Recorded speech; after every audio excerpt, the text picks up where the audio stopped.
How to share PDF file on WhatsApp from WPS Office.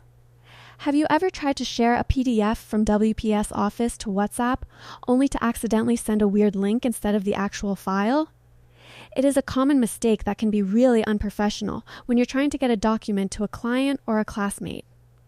In today's tutorial, I'm going to show you the exact steps to send the actual PDF file directly to any WhatsApp contact, ensuring it opens perfectly every single time.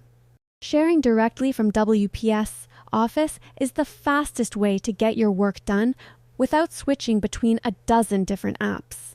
Here is the logical flow to get that file sent. Step 1. Open the WPS Office app on your phone and tap on the PDF file you want to share. Step 2.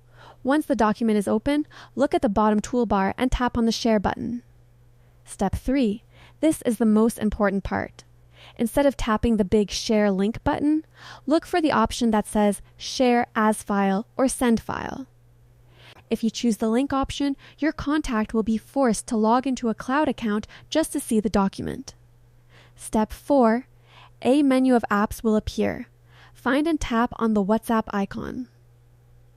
Step 5. WhatsApp will automatically open your contact list. Search for the person or group you want to send it to, tap their name, and hit the send arrow. Your PDF will now upload and appear as a downloadable file in the chat. Here is an expert pro tip. If your PDF is too large to send over WhatsApp, don't leave the app. Stay in WPS Office, go to the Tools tab at the bottom, and select PDF Compressor. This will shrink the file size while keeping the text sharp, making it much easier to send on mobile data. By following these steps, you've mastered the right way to share documents professionally without any confusing links.